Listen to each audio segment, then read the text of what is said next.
What's up, guys? Welcome to Daily Dose of Reddit. This is your host, Zach, and today's subreddit is r/ChoosingBeggars. This story is called, "This is a bit of a long story." I have a neighbor named Bob who is the biggest choosing beggar douchebag I have ever run into. Bob is a wheeler and dealer, a haggler, a con man, always looking for the best deal. If Bob buys or sells something, he has to feel like he got the upper hand or he won't do the deal. Then, to add insult to injury of the deal you made with him, he runs his mouth about how dumb the other person was and how smart he is. He is my neighbor, and while I don't like Bob, he would totally run into your burning house to save your kids, even if it was only to ask for a settlement afterward for pain and suffering. You can't choose your neighbors. One time, Bob bought 3 lawnmowers at an estate sale for $10 each, then could not get them to run and offered to sell me one for $25. I knew how to fix it, so I bought it.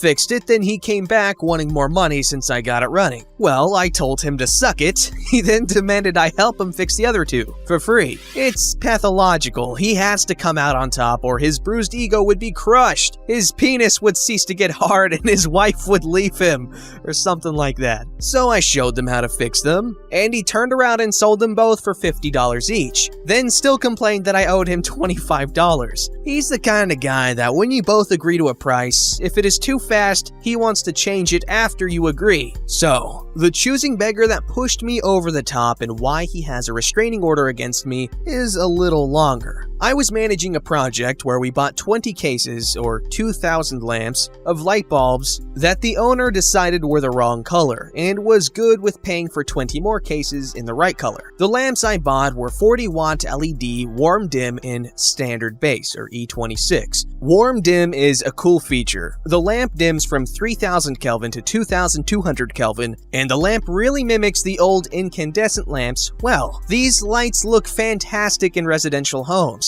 They were non-returnable, and they were going in the trash, so I took them home with the consent of my boss. The day I roll up with 20 cases of lamps, Bob came over, beer in hand, to find out what I was up to, and I tell him the whole story. His eyes just glass over and asks if he can have some too. I give him a case, and he takes it without even saying thank you or helping me to unload my truck into the garage. He is an ass. I'm used to it, so I just ignore him as he walks off with a case of lamp, probably to go brag to someone about how dumb I am for giving it away for free.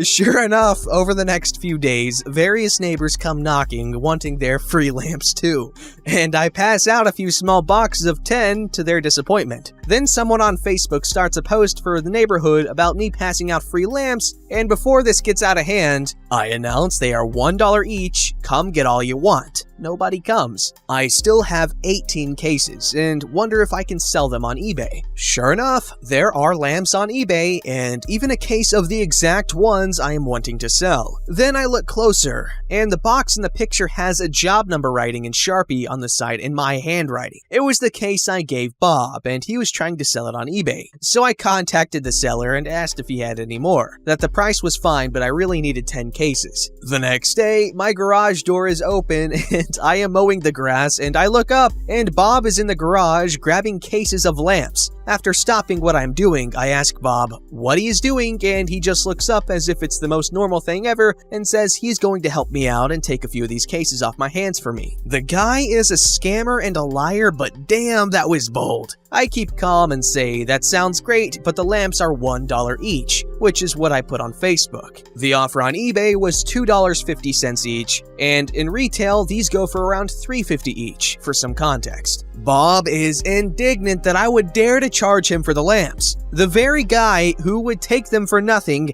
sell them for a profit, then brag to anyone who would listen about how dumb I was, is mad at me for it? He is pissed and stomps off, calling me a little cooter. This was when I stopped taking any of his behavior for granted. Bob comes back the next day and he tries me again. Only the price is $1.25 on principle, and I got to watch all the veins in his face pop out and his skin turn red. This goes on for a week as I prod him on eBay for a delivery time. The problem with Bob is that he just can't pay the asking price for anything, no matter what, even if it means spoiling the eBay deal. He really would cut off his own nose to spite his own face. We settle for the original $1 lamp, and I sold Bob $1,000 worth of lamps. He demanded I deliver the lamps to his garage as part of the deal. No biggie, I was having fun anyway. Then I watch as he tells the buyer, me, on eBay that he has the lamps but there is a shipping and handling fee and his cost has gone up. I horse traded with him on eBay for days. It was great fun. Then I just walked away. About 3 weeks later, Bob comes back and wants to know if I would take the lamps back.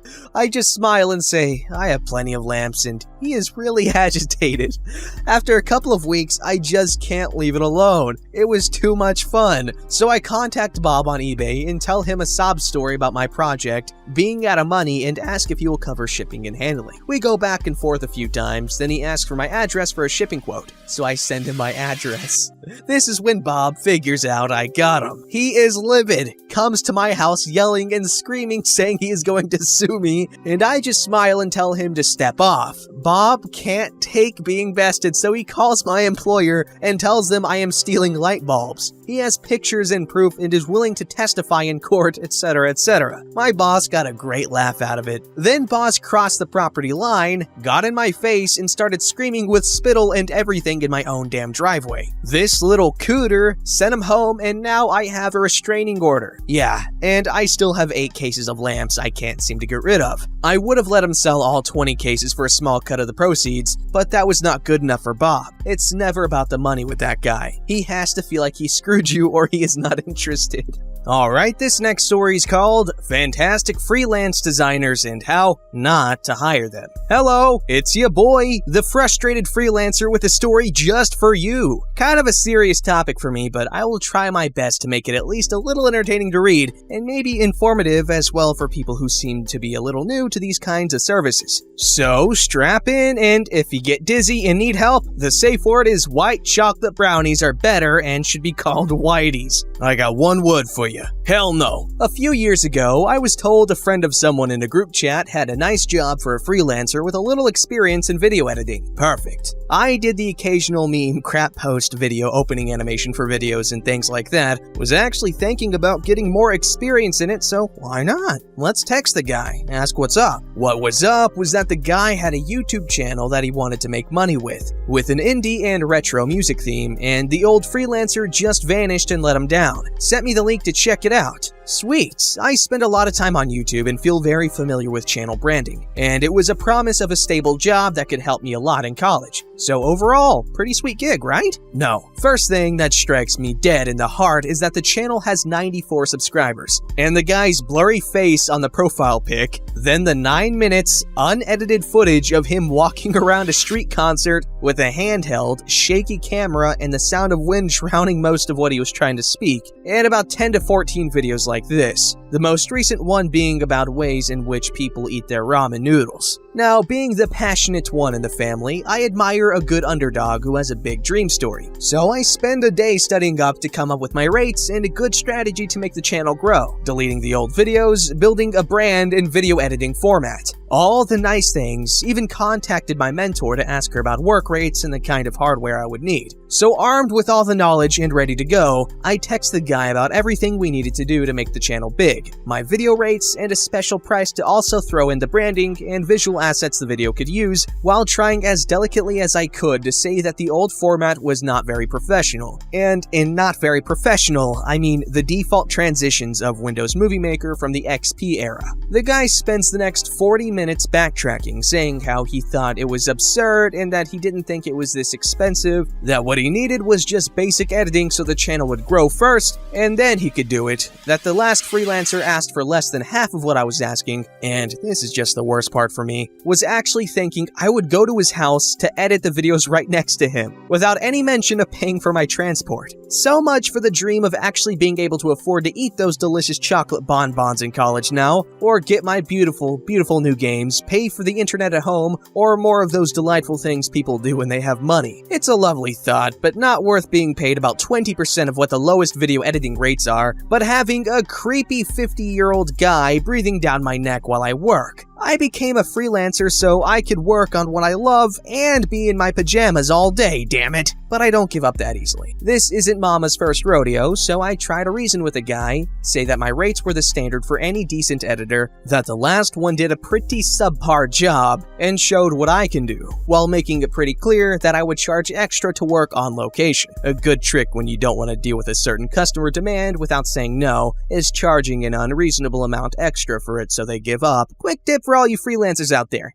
But alas, the guy insisted on having me around in his house alone, which was unbelievably creepy and a sign that it was one of those people who won't let you do the job you screwed yourself over in college for 6 years to learn. But also that my rates were made up and unreasonable, so that boat sank pretty quickly after that. A few days later, I told the entire story to my teacher, who told me I was right, and by taking the job, I would not only work way more than I got for it, but would also undervalue the work of all other professionals in my career. So the lesson I got from that time is, people have a hard time trying to perceive value on services that are intangible in some way. And you can't have success and then invest in your business. It doesn't work that way. So, my fellow freelancers, study hard and never undercut your own hard work's value, because people are sure as hell not going to value it for you. Cheers. Little edit right here at the end. People seem to be curious about the numbers, and I kinda refrain from using them because my currency is different than the usual dollar you see here, but quick calculations later, and the offer was, my usual rate for the kind of editing you wanted, plus the time, was to be about $20 to $30 per video, and I offered to throw in the entire branding of the channel, which includes banner, profile pic, opening and transitions, little vignettes for the special segments for about $100, which was a lot more work than just plain editing, and the guy had $3 per video in mind, not even accounting for the money I would have to spend with the bus to go to his house every week, which was the generous offer my predecessor got. Now I get why he left, or so.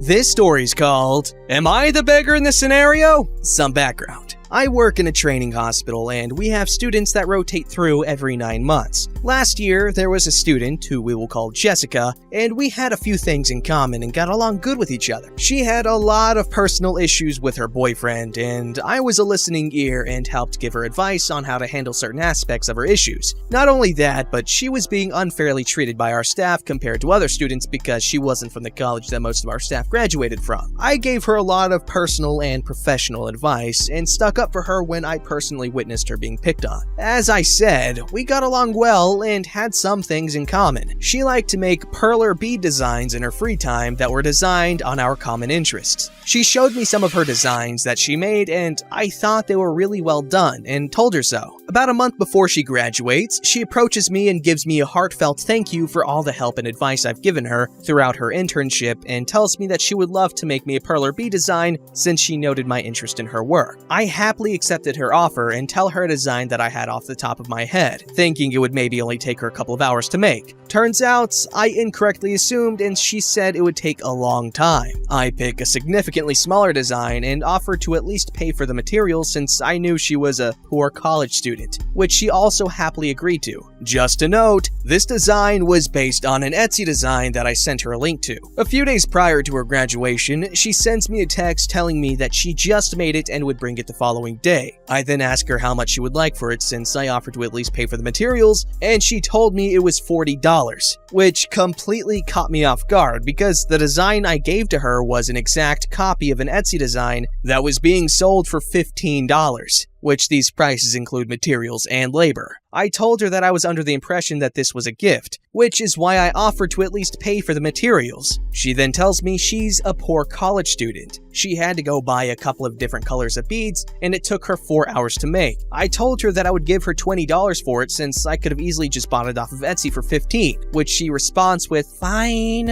I told a few of my coworkers what happened, and they told me I was being a choosing beggar, and I should have paid her the $40 that she requested because she's a poor college student and spent so much time on it. She gave me a heartfelt thank you for the advice I had given her and for standing up for her when no one else would, and followed this all up by telling me she wanted to make one for me, not sell me one for almost triple the price I could buy one for. Am I the beggar here? No, I've seen a lot of beggars in my time, and let me just say, I love hot dogs. Don't forget to like, subscribe, and hit that bell to never miss an episode.